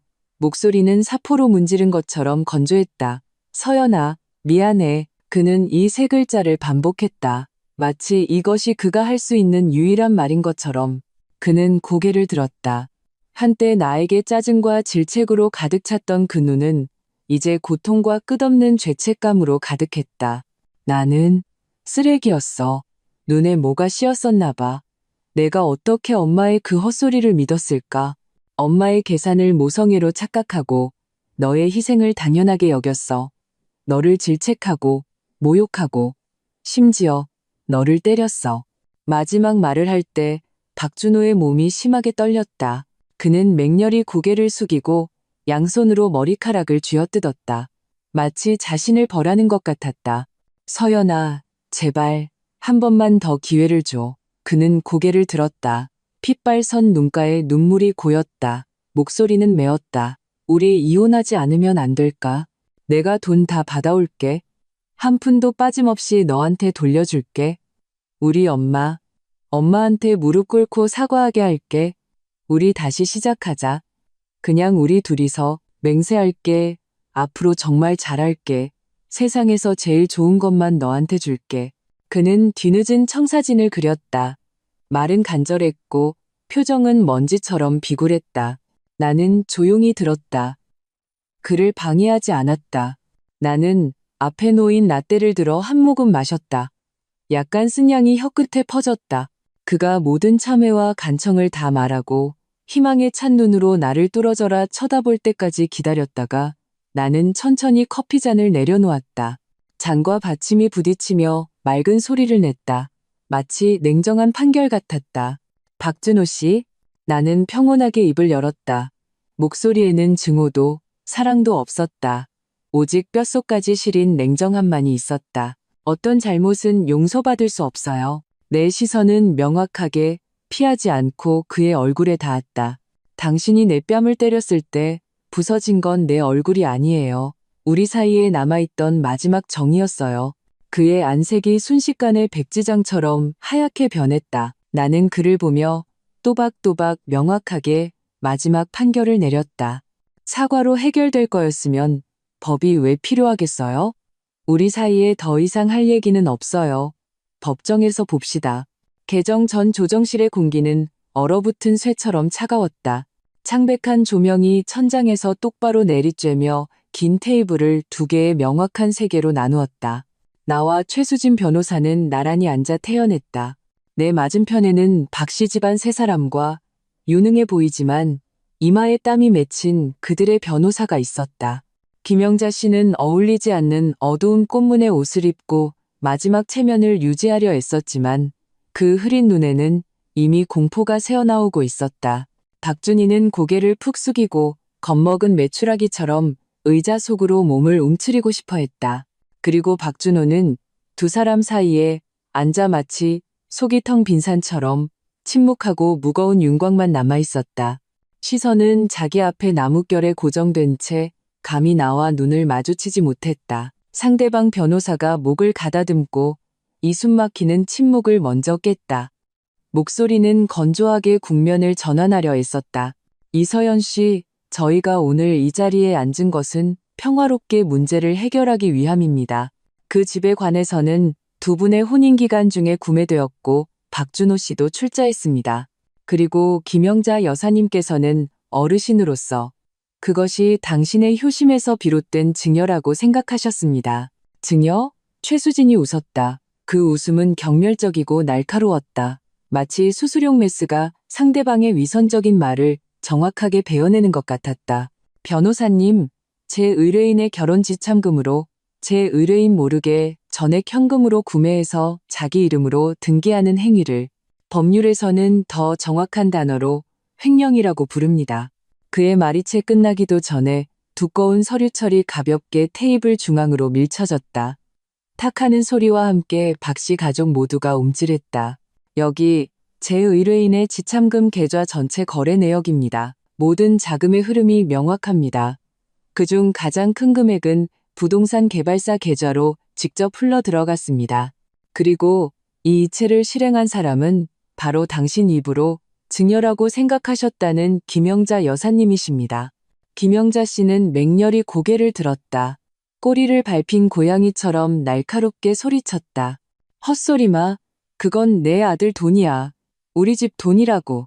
최수진은 그에게 눈길조차 주지 않고 여전히 점점 굳어가는 상대방 변호사의 얼굴에 시선을 고정한 채 목소리가 갑자기 차가워졌다. 만약 규칙이 증여라는 주장을 고수하신다면 우리는 장소를 바꿔서 얘기하는 것도 마다하지 않겠습니다. 횡령죄 위에 사기죄라는 것도 있습니다. 불법 점유를 목적으로 사실을 허위로 꾸며 타인의 거액 재물을 편취하는 것. 이 죄명이 성립되면 김영자 여사님께서는 아마 여기서 조정하는 것이 아니라 다른 곳에 가서 제대로 반성하셔야 할 겁니다. 사기죄라는 세 글자는 세 개의 쇠망치처럼 조정실 모든 사람의 심장을 강타했다. 상대방 변호사의 안색은 순식간에 하얗게 질렸고 물잔을 쥔 손이 미세하게 떨리기 시작했다. 주름 가득한 김영자 씨의 얼굴에서 핏기가 가시고 입술을 떨었지만 더 이상 아무 소리도 내지 못했다. 마치 뼈가 빠진 것처럼 의자에 주저앉았다. 박준희는 더욱 겁에 질려 자신을 빼내고 싶어 목소리가 가늘고 찢어질 듯 울먹였다. 저랑은 상관없어요. 집일은 저 아무것도 몰라요. 오빠랑 형님이 싸우는 거 보고 알았어요. 아, 그래요? 최수진의 입가에 차가운 미소가 걸렸다. 서류철에서 다른 종이 몇 장을 꺼내 가볍게 테이블 위에 놓았다. 가벼웠지만 천근만근처럼 무거웠다. 박준희 씨, 아무것도 몰랐다면 어머님 김영자 씨의 연금 계좌에서 지난 2년 동안 매달 돈이 당신에 의해 전액 인출된 이유를 설명해 주실 수 있나요? 그는 은행 거래 내역서를 가리켰다. 모든 인출 기록에는 당신의 친필 서명이 있습니다. 당신은 노인의 연금을 한 푼도 남김없이 긁어가서 무일푼으로 만들고 동시에 마음 약하고 착한 형님에게서 3천만 원을 빌렸죠. 최수진의 시선이 칼날처럼 박준희에게 꽂혔다. 이것도 아무것도 모르는 건가요? 증거는 명확했고 변명의 여지가 없었다. 박준희의 변명은 갑자기 멈췄다. 그는 입을 벌렸지만 아무 소리도 내지 못했다. 얼굴은 돼지간색으로 변했다가 이내 잿빛으로 변했다. 그 순간 박준호는 마침내 천천히 고개를 들었다. 그의 시선은 먼저 믿을 수 없다는 듯 자신의 어머니를 훑어보았고 다시 칼날처럼 자신의 여동생을 베었다. 그 눈빛에는 충격, 실망, 그리고 가장 가까운 가족에게 연합하여 속았다는 하늘을 찌를 듯한 분노와 끝없는 비애가 섞여 있었다. 그가 직접 만들고 나의 피와 땀으로 유지했던 그 가족이 이 순간 그의 눈앞에서 무너져 내렸다. 다시는 맞출 수 없는 추하고 끔찍한 조각들로. 상대방 변호사는 대세가 기울었음을 알고 즉시 박준호의 귀에 대고 그들만 들을 수 있는 목소리로 다급하게 무언가를 설득했다. 한참 후 박준호의 몸이 무너져 내렸다. 모든 저항과 분노가 마치 모든 기력을 소진한 듯한 무거운 한숨으로 변했다. 그는 나를 보았다. 핏발선 그 눈에는 완전한 절망과 산산조각 난 후의 공허함이 담겨 있었다. 동의합니다. 그의 목소리는 사포로 문지른 것처럼 쉬어 있었다. 모든 글자가 목구멍 깊은 곳에서 힘들게 쥐어짜내는 것 같았다. 당신의 모든 조건을 받아들이겠습니다. 자신의 어머니, 평생 나를 계산했던 그 여자가 형사 책임을 지지 않도록 하기 위해 그는 완전한 항복을 선택했다. 나는 조용히 그를 보았다. 마음에는 아무런 파동도 없었다. 복수의 쾌감도 승리의 기쁨도 없었다. 오직 죽음과 같은 평온만이 있었다. 그 검은색 펜이 박준호의 떨리는 손에서 조정 합의서의 마지막 획을 그었을 때 나는 알았다. 내 인생은 마침내 새로운 페이지를 넘겼고 그들은 영원히 그 더럽고 추악한 과거에 남겨졌다는 것을. 조정관의 공식적인 목소리가 죽음처럼 고요한 조정실에 울려 퍼졌다. 모든 글자가 판사의 망치질처럼 차갑고 단호했다. 조정 합의 및 양측이 제공한 증거에 따라 재산 분할에 대한 최종 판결을 내립니다. 그의 시선은 누구의 얼굴에도 머물지 않았다. 마치 우리 모두가 서류상의 이름에 불과한 것처럼 주택에 관하여 감정평가 결과 주요 출자자는 여성 측, 즉 이서연 씨로 인정됩니다. 한마디가 박 씨 집안의 마지막 저항력을 앗아갔다. 혼인 기간 중 공동상환 대출 부분을 공제하고 현재 시장 가치 상승을 고려하여 이서연 씨에게 주택 가액의 10억 원을 지급할 것을 판결합니다. 10억 원이라는 숫자는 빨갛게 달군 낙인처럼 김영자 씨의 심장에 밝혔다. 그의 영혼이 오그라들 정도로 뜨거웠다. 조정관은 계속해서 선고했다. 목소리에는 조금의 동요도 없었다. 남성 측 박준호 씨는 1억 원을 분할받을 수 있습니다. 해당 주택은 즉시 강제 경매 절차에 들어가며 매각 대금은 이 판결에 따라 배분 집행됩니다. 주름 가득한 김영자 씨의 얼굴이 맹렬히 끔찍한 돼지간색으로 변했다. 그는 막다른 골목에 몰린 미친 짐승처럼 의자에서 벌떡 일어났다. 마른 나뭇가지 같은 손가락이 굳어버린 공기를 뚫고 내 코끝을 향했다. 불가능해. 절대로 불가능해. 그건 내 집이야. 내 아들 신혼집이라고. 우리 집이란 말이야. 그의 울부짖음은 날카롭게 찢어지며 죽기 살기로 발버둥치는 광기와 원망이 섞여 있었다. 최수진은 가볍게 비웃었다. 그 소리에는 얼음처럼 차가운 경멸이 가득했다. 김영자 씨, 여기는 법을 말하는 곳이지 당신 집 안방이 아닙니다.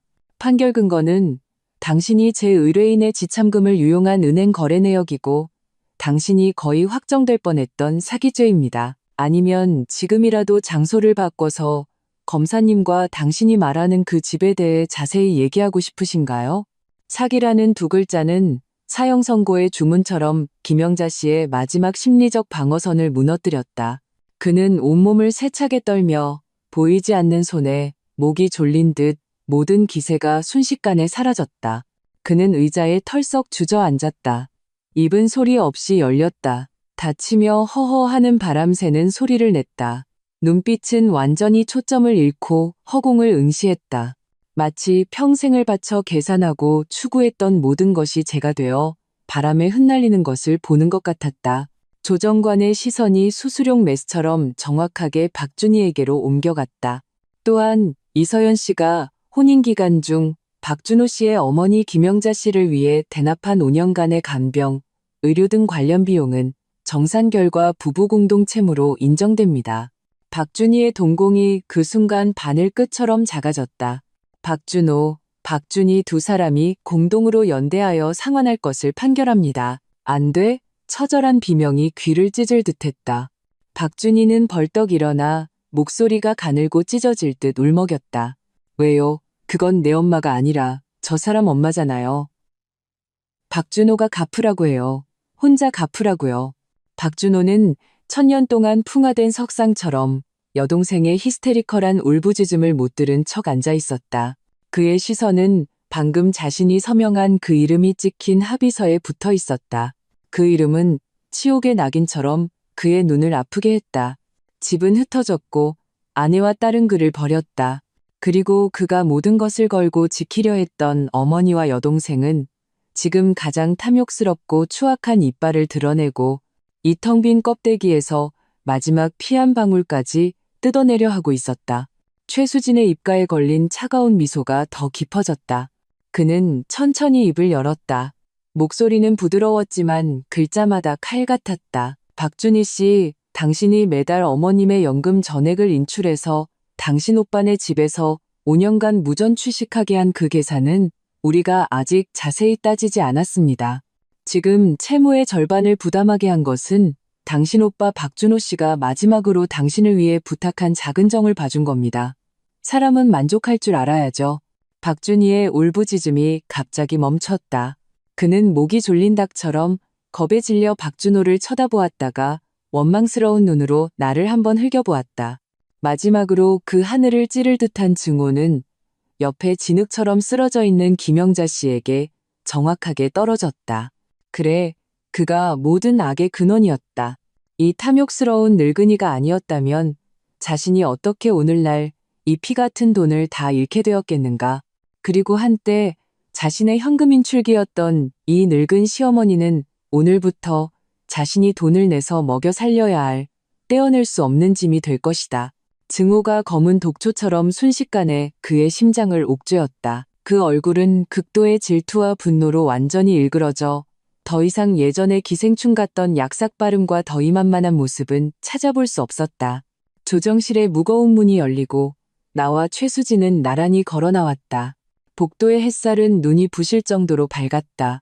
나는 눈을 가늘게 뜨고 소독약 냄새가 섞인 공기를 깊게 들이마셨다. 그 냄새는 지금 자유의 향기처럼 느껴졌다. 그 안에는 더 이상 박씨 집안의 탐욕과 계산이 섞인 역겨운 냄새가 없었기 때문이다. 나는 똑똑히 알았다. 내 등 뒤에 저 문 안에서 한 가족의 붕괴는 이제 막 시작되었다는 것을. 나는 뒤돌아보지 않았다. 단 한 걸음도. 한 달 후 법원의 강제 경매 통지서가 박씨 가족에게 전달되었다. 거의 동시에 내 스마트폰에 은행 문자 메시지가 도착했다. 화면에 100 영원이라는 숫자를 보며 나는 상상했던 환희 대신 큰 병을 앓고 난 후에 피로감과 전례 없는 평온함을 느꼈다. 한때 나의 수많은 악몽을 담고 있던 그 집은 이제 차가운 숫자로 변해 그 더러운 과거와의 모든 연결고리를 완전히 끊어냈다. 그리고 박씨 집안의 비극은 이제 막 피비린내 나는 서막을 열었다. 김영자 씨는 뜨거운 감자가 되었다. 그는 하늘이 무너져라 울며 아들 박준호를 따라가겠다고 고집했다. 하지만 박준호는 자신의 모든 것을 파괴한 이 어머니에게 이미 마음이 죽어버렸다. 그는 그 보잘것없는 1억 원으로 법원이 판결한 빚을 갚고 미래의 고액 양육비를 지불했다. 남은 돈은 도시에서 가장 낙후된 동네에 햇빛이 들지 않는 10제곱미터도 안 되는 단칸방을 빌리기에 충분할 뿐이었다.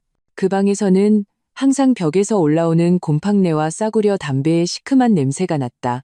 엄마, 준이랑 같이 살아요. 여긴 침대 하나 놓을 자리도 없어요. 전화기 속 박준호의 목소리는 로봇처럼 무감각했다. 싫어. 나 죽어도 그 배은망덕한 년이랑은 안 살아.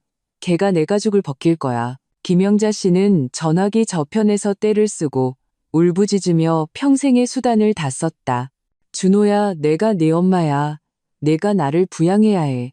당신이 남이랑 짜고 내 아내와 아이를 계산할 때는 당신이 내 엄마라는 생각은 안 했어요? 박준호는 온 힘을 다해 목구멍 깊은 곳에서 낮은 포효를 쥐어짰다. 그것은 그가 평생 처음으로 어머니에게 이빨을 드러낸 것이었다. 당신이 오늘 이 지경이 된 건 전부 당신이 자초한 거야. 자업자득이라고. 탁소리와 함께 그는 세차게 전화를 끊고 삐걱거리는 딱딱한 침대에 몸을 던졌다. 팔로 눈을 가렸지만 넓은 어깨는 어둠 속에서 심하게 떨렸다. 억눌린 흐느낌이 갇힌 짐승의 비명처럼 새어나왔다. 김영자 씨는 결국 박준희에 의해 혐오스러운 쓰레기처럼 그의 임대주택으로 끌려 들어갔다. 그곳은 박준호의 거처보다 나을 것 없는 낡고 작은 집이었다. 원룸에 사방에 잡동사니가 쌓여 있고 공기는 혼탁했다. 늙은이, 잘 들어. 오늘부터 내 밥 먹고 내 집에 사는 거니까 얌전히 굴어. 박준희는 김영자 씨의 낡은 짐을 바닥에 내동댕이 치며 얼굴에는 감추지 않는 천박함과 혐오가 가득했다. 다시는 그 도둑고양이 같은 짓 할 생각 말고 내 주머니에서 단돈 10원이라도 가져갈 생각 마. 김영자 씨는 허리를 구부리고 침대 가장자리에 앉아 흐린 눈으로 자신의 친딸을 원망스럽게 쳐다보았다. 이 인간도 아닌 것. 네가 멍청해서 우리 집이 이렇게 된 거 아니야. 네 오빠가 나를 버린 것도 다 너 때문이야. 박준희는 세상에서 가장 우스운 농담을 들은 것처럼 양손을 허리에 짚고 날카로운 목소리로 맞받아쳤다. 우리 집? 그건 당신 귀한 아들 집이지. 나랑 무슨 상관인데?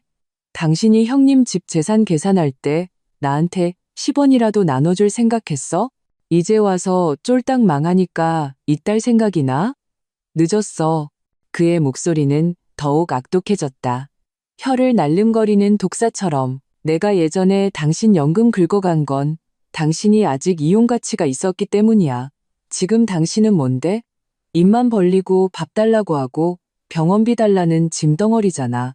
내가 떼어내고 싶어도 못 떼어내는 저승사자라고.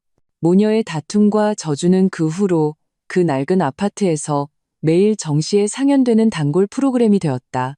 100원짜리 수도 요금 때문에, 누가 고기 한 점 더 먹었는지 때문에, 리모컨 소유권 때문에 그들은 세상에서 가장 더러운 말로 새벽부터 밤늦게까지 서로를 욕했다. 한때 나를 계산하며 보였던 그 약간의 호흡과 약삭 발음은 이제 서로를 찌르는 가장 날카로운 칼날이 되었다. 하루하루 서로를 능지처참하며 자신도 능지처참했다. 얼마 지나지 않아 김영자 씨는 병이 났다. 그는 침대에 누워 끙끙 앓았지만 박준희는 물 한 잔 떠다 줄 생각도 하지 않고 차갑게 침대 옆에 서서 마치 낯선 사람을 보는 것 같았다. 죽는 신용하지 마. 병원비 줄 돈 없어. 진짜 능력 있으면 빨리 죽어버려. 김영자 씨의 말은 몸이 세차게 떨렸다. 그는 믿을 수 없다는 듯 눈앞에 냉담한 딸을 보았다. 그 눈빛의 한기는 시베리아의 한파보다 더 뼛속까지 시렸다. 모두에게 버림받고 명예는 땅에 떨어졌다. 그가 평생을 바쳐 추구하고 계산했던 것은 결국 끝없는 후회와 자신보다 더 이기적이고 냉혈한 딸뿐이었다. 그리고 박준호의 고난도 끝이 보이지 않았다. 그가 아내를 폭행하고 어머니와 여동생과 짜고 아내의 거액 지참금을 계산했다는 소문은 날개 돋친 듯 친척들과 회사 전체에 퍼졌다. 그는 모두가 칭찬하던 성실한 사람, 좋은 남편에서 하룻밤 사이에 모두가 경멸하는 가정폭력남, 기생충, 배은망덕한 놈으로 전락했다. 길을 걸을 때면 등 뒤에서 느껴지는 경멸과 비웃음의 시선이 선명했다. 예전에 술잔을 기울이며 형, 동생 하던 소위 친구들은 이제 그를 보면 전염병을 피하듯 돌아갔다. 그는 완전히 고립되었다. 모두가 한 번씩 밟고 지나갈 수 있는 외로운 섬이 되었다. 낮에는 공사장에서 땀을 흘리며 짐승처럼 노동력을 팔아 그 보잘것없는 급여를 벌었다.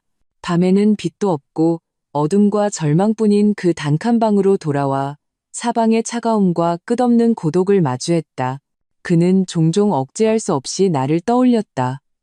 딸의 부드러운 웃는 얼굴을, 한때 따뜻했지만 나중에 자신이 산산조각 낸 그 가정을. 하지만 세상에는 돌아갈 길이 없었다. 그의 인생은 그 합의서에 서명하는 순간 곧장만 길 낭떠러지로 추락하여 영원히 벗어날 수 없게 되었다. 나는 딸을 데리고 햇살이 가득한 투룸으로 이사했다. 거대한 통유리창 밖으로는 활기찬 도시가 펼쳐져 있었다. 딸은 새로운 나무 바닥 위에서 햇빛을 쫓아 뛰어다녔다. 그 음방울 같은 웃음소리는 내가 이 세상에서 들어본 가장 아름다운 교향곡이었다. 나의 새로운 삶은 이 순간 비로소 시작되었다. 여기에는 끝없는 다툼도, 그림자처럼 따라다니는 계산도, 숨막히는 억압도 없었다. 숨 쉴 때마다 자유의 달콤함이 느껴졌다. 내 인생은 마침내 새로운 페이지를 넘겼다. 그리고 박준호, 김영자, 박준희, 그들은 영원히 내가 그 더럽고 추악한 과거에 남겨두었다. 그들 자신이 직접 판 탐욕이라는 이름의 무덤에 영원히 묻혔다. 나는 그 피와 눈물이 서린 듯한 돈으로 도시 최고의 학군을 밟고 넓은 투룸을 샀다. 열쇠를 자물쇠 구멍에 넣고 가볍게 돌리자 철컥 하는 소리와 함께 열린 것은 문이 아니라 내가 오랫동안 잊고 있었던 미래라는 세계였다. 이사하는 날 금빛 햇살은 녹아내린 꿀처럼 아낌없이 거대한 통유리창으로 쏟아져 들어와 새로운 나무바닥 구석구석을 채웠다. 공기 중에는 새 가구의 나무 향과 옅은 페인트 냄새가 맴돌았다. 그것은 새로운 시작의 깨끗한 향기였다. 나는 깊게 숨을 들이마셨다. 폐부 깊숙이 쌓여있던 수년간의 부패와 답답함이 이 달콤한 공기에 의해 완전히 교체되는 느낌이었다. 딸은 즐거운 나비처럼 맨발로 새 집에서 뛰어다니며 춤추는 빛 조각을 쫓았다. 그 은방울 같은 웃음소리는 맑고 순수하게 텅 빈 거실에 울려 퍼졌다. 마치 최고의 공기청정기처럼 내 영혼 깊은 곳의 모든 상처를 씻어내는 것 같았다. 여기에는 더 이상 끝없는 다툼도, 그림자처럼 따라다니는 계산도, 토할 것 같은 억압도 없었다. 숨 쉴 때마다 자유의 달콤함이 느껴졌다. 나의 직업 계획서는 새 책상 위에 펼쳐져 있었다. 빽빽한 글씨는 미래에 대한 나의 약속이었다. 직장으로 복귀한 나는 더욱 날카롭게 갈고 닦은 전문 능력과 벼랑 끝에서 살아 돌아온 결단력으로 새로운 회사에서 빠르게 자리를 잡았다. 한때 결혼 생활의 사소한 일들에 의해 마모되었다고 생각했던 재능과 열정은 이제 화산처럼 폭발하여 막을 수 없었다. 나는 더 이상 남의 눈치를 보고 비위를 맞춰야 하는 비굴한 주부가 아니었다. 나 이서연은 내 인생의 조타수였다. 스마트폰 벨이 울렸다. 화면에 최수진이라는 두 글자가 떠올랐다. 나는 전화를 받고 창가로 걸어가 아래로 흐르는 도시의 맥박을 내려다보았다. 여보세요, 이 대미녀. 이사 축하해. 새집 어때? 완전 끝내주지? 절친 최수진의 트레이드마크인 호탕한 웃음소리가 수화기를 통해 들려왔다. 모든 어둠을 몰아낼 만큼 따뜻했다. 나는 고개를 돌려 딸이 내 품에 안겨 작은 얼굴로 내 다리를 비비는 것을 보았다. 나는 딸을 가볍게 안아 그 따뜻한 몸과 완전한 의지를 느꼈다. 전례 없는 따뜻한 기류가 심장에서부터 사지로 퍼져나갔다. 나는 진심으로 웃었다. 그 웃음은 과거의 겹겹이 쌓인 어둠을 뚫고 지금 창밖의 햇살처럼 찬란했다. 수진아, 나 전에 없이 좋아. 내 목소리는 아주 낮았지만 전에 없던 단호함과 무게가 담겨 있었다. 항상 내 곁에 있어줘서 고마워. 그리고 심연에서 발버둥치며 한 걸음씩 기어나온 용감했던 나 자신에게 더 고마워. 전화기 저편은 잠시 침묵했다. 이내 최수진의 약간 목이 맨 웃음소리가 들려왔다. 바보야, 넌 그럴 자격 있어. 넌 이 세상 모든 아름다운 것을 누릴 자격이 있다고. 그래, 나는 자격이 있다. 통유리창에 내 모습이 선명하게 비쳤다. 나는 거울 속의 나를 보았다. 미간은 펴지고 눈빛은 맑고 입가에는 후련한 미소가 걸려 있었다. 나는 더 이상 누구의 며느리도, 누구의 아내도, 누구나 마음대로 짓밟을 수 있는 화풀이 대상도 아니었다. 나는 그냥 이서연, 강하고 독립적이며 자유로운 엄마, 나 자신과 딸을 위해 눈부신 미래를 직접 만들어갈 새로운 이서연이었다. 박준호, 김영자, 박준희, 그 이름들과 그들이 대표하는 더러움과 추악함은 이미 내가 완전히 뒤에 남겨두었다. 그들은 자신들이 직접 판 탐욕이라는 이름의 무덤에 영원히 묻힐 것이다. 그리고 나의 인생은 떠오르는 아침 해처럼 이제 막 시작되었다.